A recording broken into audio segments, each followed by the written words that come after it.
Hello everyone and welcome back to another Batman miniature game 3rd edition battle report. And today for you we have 350 rep of the Joker crew, although a large portion of it is taken up by a free agent, versus 350 rep of a Batman crew, mostly using the Back to Gotham starter set, but we'll go into more details about that as we look at the crews. It's probably also going to be the last showing of this particular table layout. We'll get it changed up for another time. And the Two-Face gang releases, which an unboxing of has gone live already. They'll be next shown probably as fast as possible, but got to get them painted up, etc. But they'll get to the table soon enough. So here is the Joker crew that's going to be taking part in the battle report today. However, I should point out this is not a legal list. It was prior to the addition at the last second of Clock King, who is right there.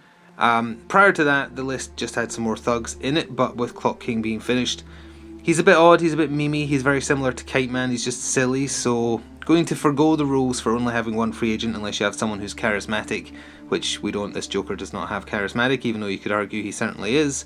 So it is not a legal list, allowing it just for the fun, so technically not legal, well, literally not, but know that going in, it's fine, let's just see how it goes. The list is being led by Red Hood Joker. The lion's share of the reputation is being taken up by Deathstroke the Terminator. He is equipped with his two-handed sword and modified assault rifle. His big base looks silly compared to everyone else's. Clock King as a late addition. Prior to that there was just the other thugs from the Back to Gotham starter set. As a result of him being included though, we now just have 2, 4 and 6 from left to right there. And here is the Batman crew being led by the Frank Miller Batman, except this time not with his power armor upgrade, with his horse upgrades. This gives him a very interesting role called Let's Ride that we'll talk about when we're into the game. It gives him 4 more movement, or technically 6 because the horse has the animal role which adds 2 more. It has 4 ablative health before he loses the horse and will go back to his normal form. And does some other stuff again that we'll talk about as we play. The rest of the list is literally all of the Back to Gotham starter set minus the Batman from that. So we have Commissioner Gordon, who counts as a sidekick or free agent as long as you have Batman in the list. Harvey Bullock, Officer Merkel, GCPD detective, the female cop with the taser, who is GCPD cop 2, and then cop 1 who brings a flashlight to war. So that is the crew as it stands. So both crews are deployed. The Batman crew won the roll off to seize the initiative and go first, and they also picked the left side of the table quarter. Still just doing the 8-inch in deployments from each side because it's just more simple than using one of the complex randomized deployment types. So we can take a look at the lineup.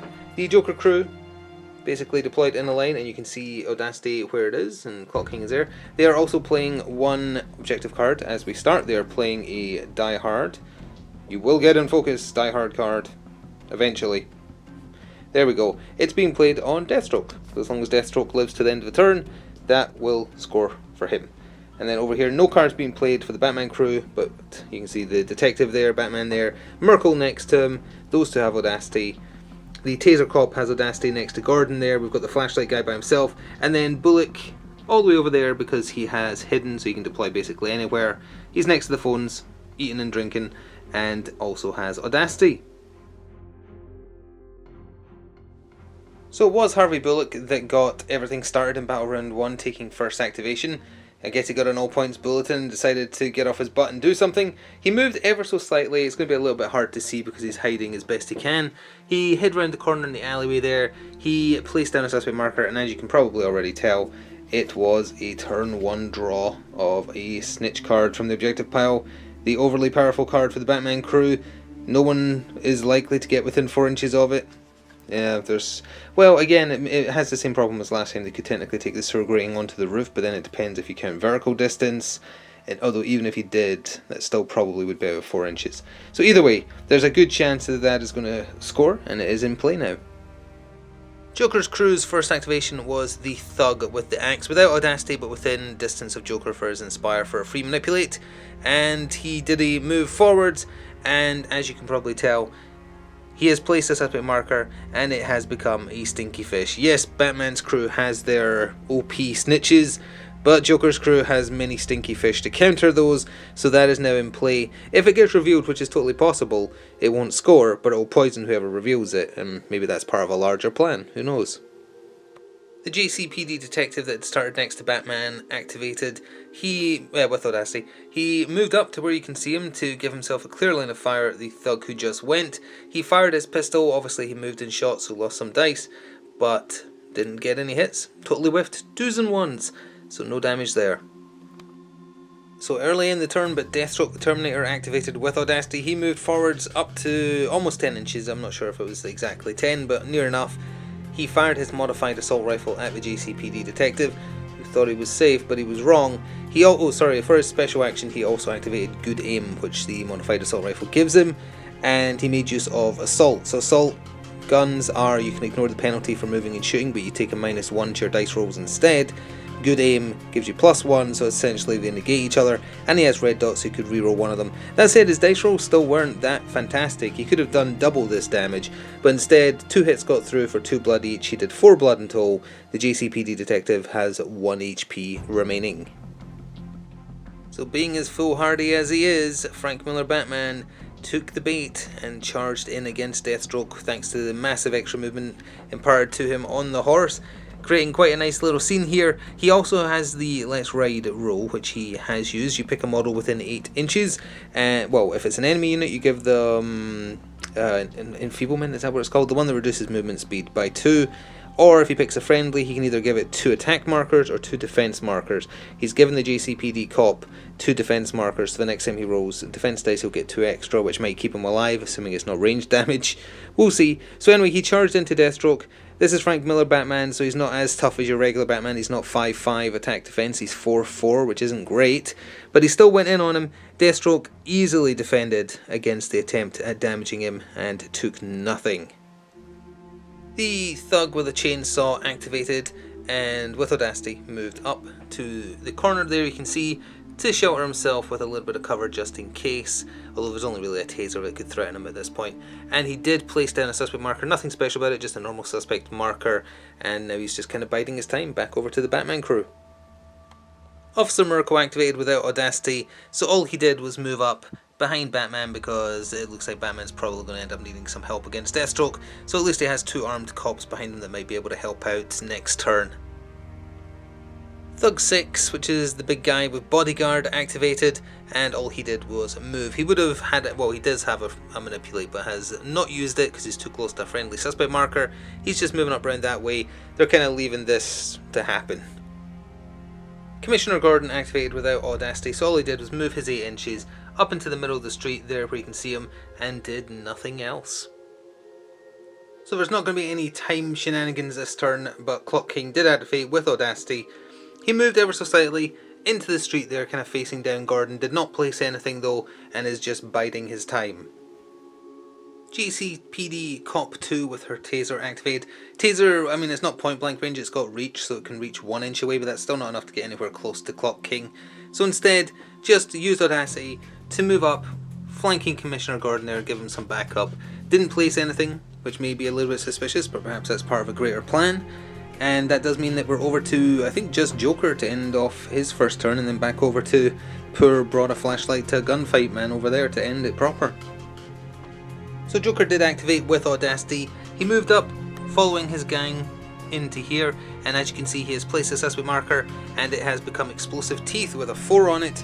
That's because Bite the Dust has been played. A lot of text here.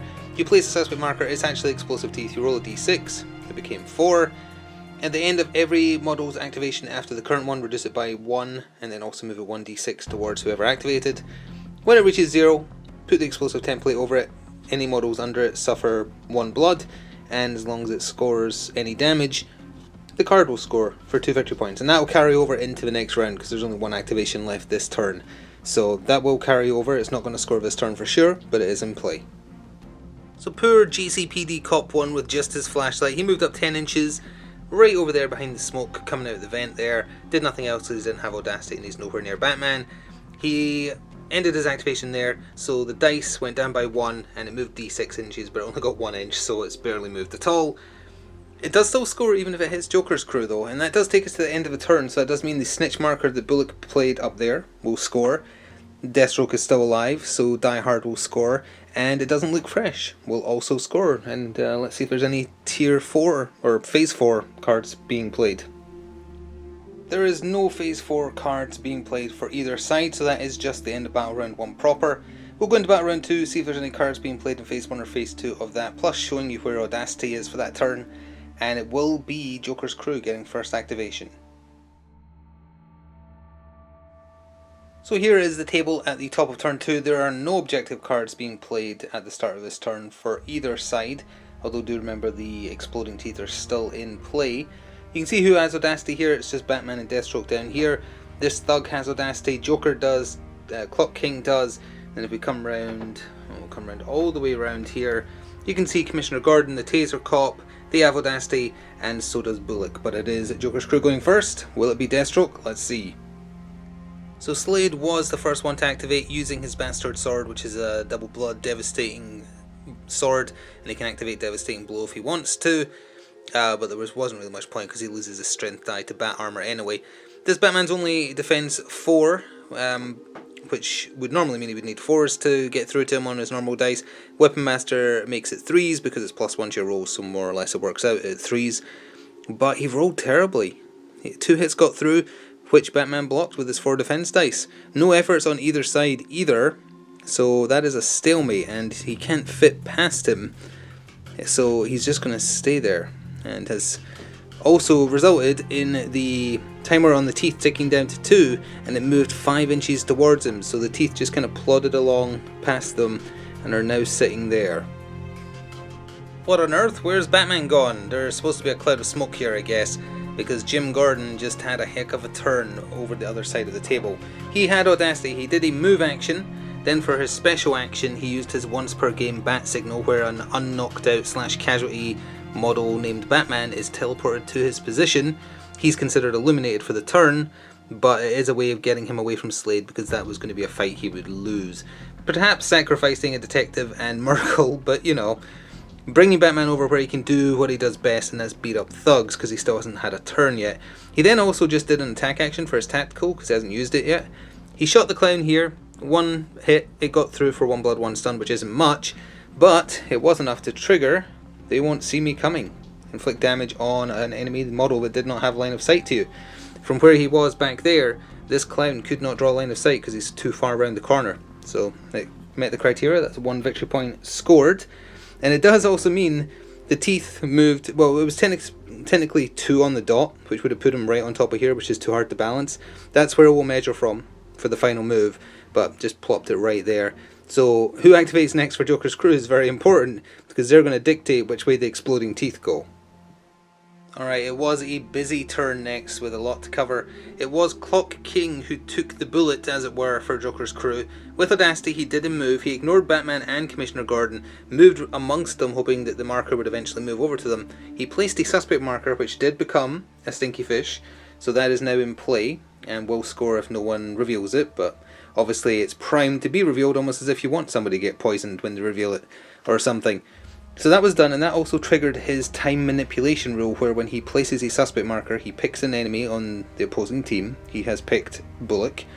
If they are not the next one to activate, and on their turn they put down a suspect marker of any type, the Joker Crew can look through their objective deck for any one specific card they want, and then shuffle it afterwards when they draw the card. So it's a way to get the perfect objective card. If during his turn Bullock puts down a suspect marker, obviously now he's not going to want to, but maybe during his turn he did want to. But also, if we come around the other side of the table, the Exploding Teeth has resolved, shall we say. It moved 1 inch, so it basically fell off the lamp. There, boom, it hit Joker, and it hit the Chainsaw Thug for 1 blood each, but that does mean that Bite the Dust does score for 2, because it damaged. It doesn't have to be enemy models, it just has to be models. So I'm sure Joker found that hilarious, and it was worth it, because it scored 2 victory points. Bit hard to get an angle of, but it was, oh, and also those Exploding Teeth should be gone, of course, but it was Frank Miller Batman on his horse who activated next, and he just moved a little bit to go after Clock King and engaged him in physical combat, but first he used his Let's Ride ability to give Gordon 2 defense buffs, and he struck at him just with his reinforced gloves. 2 hits got through, no efforts used, so 4 stun damage to Clock King in total. He has 6 willpower, I think, yeah, 6 willpower, so he's still conscious with 2 left. The Joker was up next with Audacity. He used a special action to use Kill Them, which is select a henchman within 4. he picked him, and you give him +2 attack dice. So that is just in effect until he attacks, as far as I can tell. So then he did a move action to get into point blank with Gordon. He whipped out his 1 blood poisoned knife and attacked him despite Gordon having 2 extra defense dice to roll. And all said and done, he did get 2 attacks through, so that is 2 blood damage. Presumably only poison procs once on the 1 attack, it doesn't go to poison 2, actually not sure about that. But either way, it did score I'm feeling weird for inflicting an effect on an enemy. Poison is an effect. So that is 2 victory points scored by the Joker there, and ending his activation. The mess down here between 2 buildings continues to get more complicated after the JCPD cop with the taser activated, close enough to Batman that she got a free manipulate on top of also having audacity. So she moved in base to base with the Stinky Fish, within 1 inch but not base to base with Clock King, used her free manipulate from Batman to reveal the fish, which poisoned her because she removed the fish. It does mean it won't score, and it also scored comb through everything for the Batman crew. Reveal an enemy suspect marker, you draw 2 cards, discard 1 from your objective deck, so that has scored. She then tasered Clock King for 4 stun, which is more than enough to knock him out, so he is unconscious. However, before that though, in revealing the Stinky Fish, it has also triggered So Long It's Been a Gas. When an enemy model reveals one of your suspect markers, the opponent must choose one of their models, place an enemy suspect marker in contact with that model, or when a friendly model reveals an enemy suspect marker, you must choose one of your models, place a suspect marker in base to base with it. So Clock King has another suspect marker put right next to him, and in both cases the person suffers enervating too, but technically this happened before she tasered him, because it was when this fish got revealed, so the enervating doesn't matter because he's knocked out. So, but that has scored, which is the same as what a fish would have scored, so it was a win-win situation, and that was the trap being laid, or that was waiting to be sprung. The thug with an axe that had been hiding around that corner with audacity activated. He did a move action, and then for his tactical he used his axe and tactically applied it to Merkel's head. 2 hits got through for 2 blood each, so that is 4 blood damage. Merkel is on 1 HP remaining. Poor Merkel. And it's over to either him, there's quite a few people who could go with Detective, Bullock, the flashlight guy. We'll see who goes. So looking at the number of people left to go, there's 4 cops and only 2 of Joker's crew. I feel like at some point there was a mix-up in turn order, because even though the Joker's crew have 1 more miniature and they did go first, those numbers don't add up, having 4 versus 2 clowns still to go. Something was definitely missed in this turn, I think. I'm not sure in whose favour. I think the Joker's crew. But either way, the JCPD detective activated for the Batman crew. He stayed still without audacity, so he just shot his pistol into the thug, and it's the curse of the blood stun gun. He got 3 hits through, which is great, but that's 3 blood, 3 stun, which leaves him on 1 willpower, 1 endurance, so he's still standing. The bodyguard henchman with the baseball bat activated without audacity, but close enough to Joker to have a free manipulate. He just did a move up to where you can see him. He can't attack this turn, so he's not using those buffs.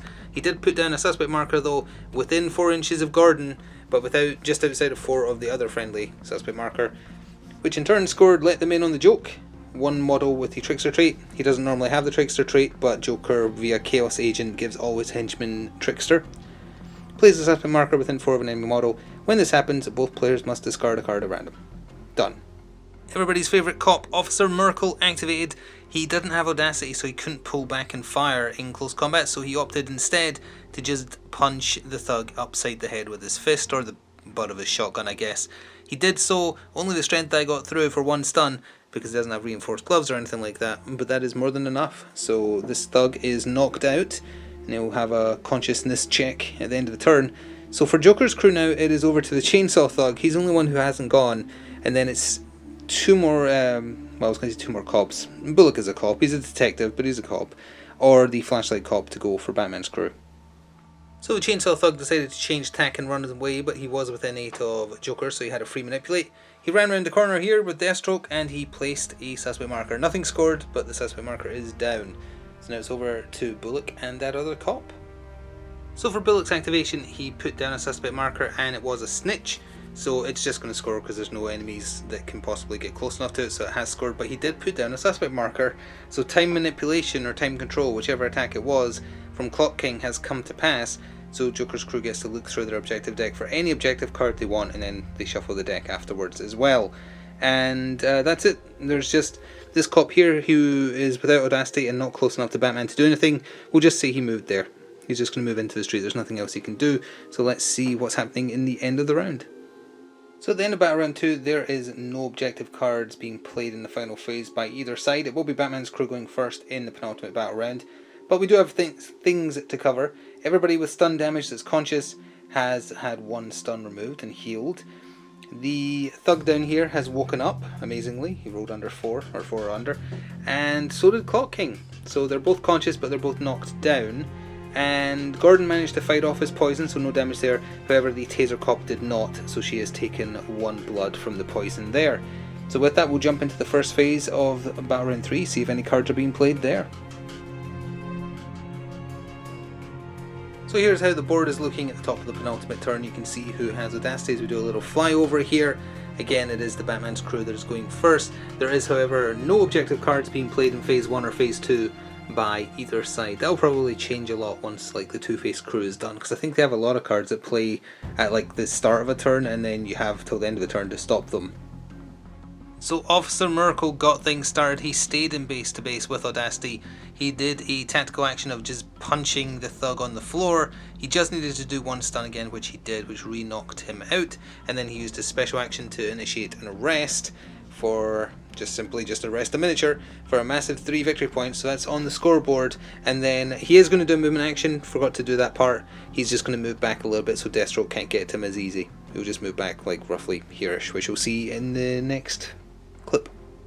So you'd think a henchman with a chainsaw would be crazy and just go for murders, but he's playing objectives. So he activated with audacity, walked past there, all the way down here. He placed just a normal bog standard suspect marker, but in doing so scored a second of the let them in on the joke. Friendly model puts down a suspect marker within 4 of an enemy, which he just did. Both sides then discard an objective card from their hand and draw back up to 4.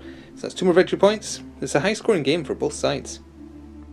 Harvey Bullock activated from where he was standing. He did a tactical action by shooting his pistol into Clock King, who was on the ground. It did more than enough damage to re-knock him out because it's a blood stun pistol, so that's what he was after. And then he walked up to him with a movement action and then used his special action to arrest him, triggering another, get them off the streets for a massive 3 victory points and removing a potential threat. That's what we get for not activating Clock King quicker. The baseball bat thug activated with audacity and he did a move action to get base to base with Gordon, and then he swung at him with his 2 extra attack dice thrown in from the buff from Kill Them earlier in the game. He did manage to land a lot of hits, didn't put the icons down there just because it's getting very messy and cluttered, but he did 4, I think it was. I'm going to have to come back over now and check Gordon's card. Yes, it was 4. He did 4 stun because he just does 1 stun damage with the baseball bat and he got 4 hits through on the many dice he was rolling. So now it's back over to Batman's crew. Oh, sorry, we are not done with down there, because in doing that attack, the thug accidentally triggered objective card for Batman's crew. Rarely seen, the one good cop, James Gordon. A friendly model within 8 inches of one of your models with the leader rank receives damage from an attack but is not made KO or removed as a casualty. He is obviously within 8 of the leader of the crew, which is Batman. He received damage and he's not knocked out. That probably could have scored earlier, obviously, if it was in the hand. But with that now in the hand, that is an easy score for 3 victory points. Frank Miller Batman atop his horse activated. He used Let's Ride Again to buff Jim Gordon's defense with 2 extra dice for the next defense roll he makes. He moved into base to base with Joker, going after his old adversary. He used 2 effort on the attack as well. Joker opted not to because it was stun damage he's receiving. And you might notice that there is nothing. I want to show you what the attack roll was, because it's over here. That's the attack roll. No number has been changed. There was one that got through that Joker easily defended, but yeah, that was 6 2s. What can you do? Deathstroke the Terminator was the next to activate, and he moved. Sorry, he didn't move. He stayed where he was first of all and shot his modified assault rifle into the poor GCPD detective and got 3 hits through for 6 blood, which also, besides just killing him, has also scored Catch a Bullet for inflicting at least 6 damage with a ranged attack. So the JCPD detective is gone. Slade then moved his full 10 inches right down here, bearing down on his most dangerous of foes, Officer Miracle. Jim Gordon activated with audacity. He moved over here to the corner where there was a suspect marker. He revealed it and in doing so got Following the Clues, a one-off Batman card for 2. Reveal an enemy suspect marker at least 10 inches away from board edges with a model with the detective trait. Jim is a detective, and that's like 12-13 inches from that board edge, which is the closest one, so it has scored. So I believe it's just over to Joker to end the turn for his crew, because everyone else is dead. And then Flashlight Cop and Taser Cop still get to go without Audacity for Batman. So again, this is going to be a bit hard to film, but Joker literally has his back against the wall. He activated with Audacity, he moved to where you can see him, he put down a suspect marker, and it has become another of the exploding teeth from Bite the Dust. The number is 3. There's 2 activations left in the turn, so it's not going to explode this turn either way, but it is a long-term way for him to potentially score more, or just to blow up some people. I just like that he's surrounded, more or less. There's the card with the mountain of text if you want it. So now it is over to those last 2 cops without Audacity to see what they do. So we can just cover those last 2 activations. Flashlight Cop moved just in an effort to try and lure the teeth out, but only 1 inch of movement got rolled, so they didn't go very far. Taser Cop fled over to the smoke, and a 6 got rolled, so they're right smack dab in front of her for the next activation, whoever it is, which will be the first activation of the last turn. Then it will explode. So we're going to go into the final phase of Battle Round 3, see if any cards are being played, do some poison checks, etc.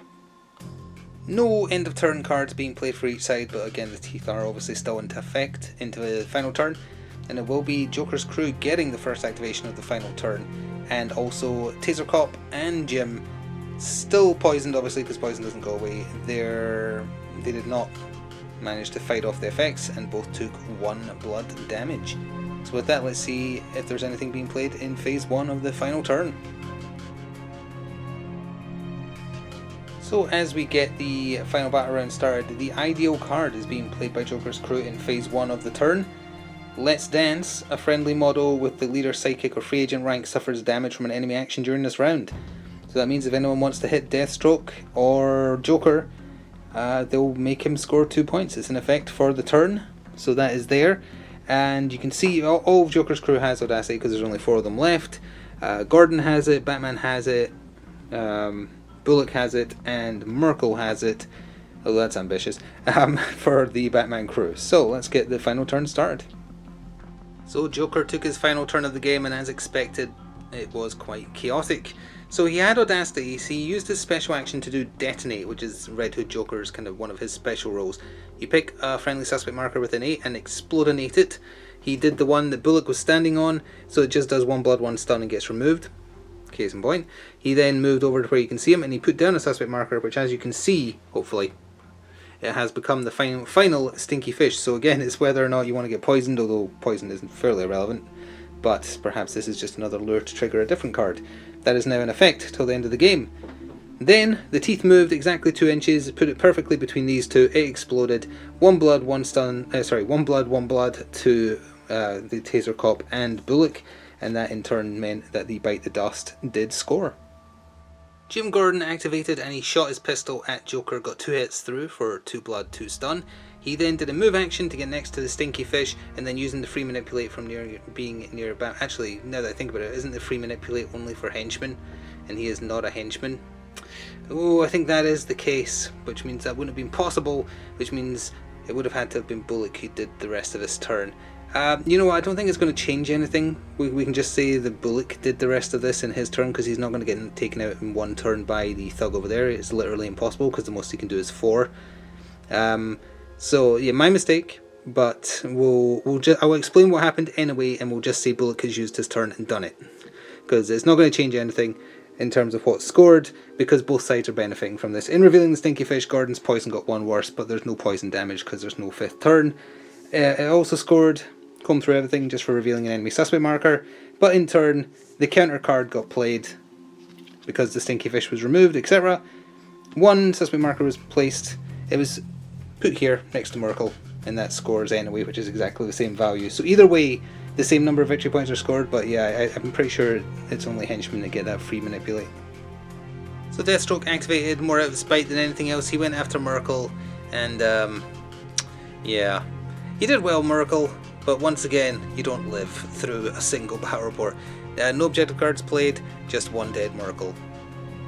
So again, with this weird angle that I'm having to use, but Batman activated, he went after the big thug with the baseball bat, attacked him, did very well, 3 hits through for a total of 6 stun thanks to his reinforced gloves, which in turn knocked him out for 1, so he's not getting a turn, but also scored They Must Know Pain for doing at least 6, come on, give him focus, 6 damage with a single attack. But it also, in a counterplay, triggered You're Expendable. A friendly model with the Trickster trait is removed as a casualty or becomes KO. When this happens, both players discard a card. He has Trickster because of Joker's trait, and Joker's still on the table. So that is a counterplay. Both sides have scored 1 victory point. Now, because he's not getting a turn, that means Chainsaw Guy down here with Audacity is the last one to go for Joker, and then it's a bunch of people without Audacity for Batman, these two again. So, because we're counting Harvey's turn as being done to cover that mistake earlier. So, we'll see if he can play anything. If not, we might be at the end of the game. So I thought all 3 stinky fish had been revealed. I had miscounted, it was 2. So the henchman with Audacity, which was there, he came over here, he put down a marker, and it is a stinky fish, and no one can get to it at all, so it's just going to insta-score. The other 2 cops, there's no objective cards for them to play, so we are at the end of the game. Deathstroke and Joker were not attacked that turn, so Let's Dance does not score, but this one has. So this is one of the highest score, well, the cards may not be worth a lot, but definitely the highest number of objective cards I've seen scored in a single game, so let's go see what the final points are. These piles of cards are so thick, I don't know who's won. Let's see. 1, 2, 3, 4, 5, 6, 7, 8, 9, 10, 11, 12, 13, 14, 15, 16, 17, 18, 19, 20, 21, 22, 23. High score, 23. 2, 3, 4, 5, 6, 7, 8, 9, 10, 11, 12, 13, 14, 15, 16, 17, 18, 19, 20, 21, 22. Not quite. Super close. Batman takes it just, but yeah, that's quite the piles of objective cards being scored for both sides, and both sides also kind of counter scoring on each other, which is a fun dynamic. It was just a silly match for fun. Technically, the Joker's crew is not legal because I had 2 free agents and no one with charismatic to counter the role for only 1 free agent. But honestly, Deathstroke the Terminator didn't really pull his weight this turn. He had a bad first turn, he didn't do anything to Batman, which is not statistical based on his stats. And then after that, yeah, he killed a couple of people, but not in ways that super helped. That play of Gordon moving Batman from his inevitable death to Deathstroke over here, where he caused trouble, he didn't even get to lose his horse. That's amazing. Yeah, that was definitely the best play for Gordon, to move Batman away from there, because he was going to get taken out. Sooner or later, Deathstroke would have rolled as well as he should do with his stats, like Weapon Master, Double Blood Sword, 5 attacks, etc. So yeah, I think that was the best play, and I think that made the biggest difference, because Joker was sneaking his weak guys around there, but then all of a sudden, Gordon brought Batman over. So yeah, I think that made a big difference. Anyway, I hope you enjoyed. We'll change the table up for next time, and hopefully next time we'll see the first showing of a Two-Face crew with their unique objective deck as well, that there's an unboxing of, if you're interested. Thanks for watching. See you next time. It's ta for now.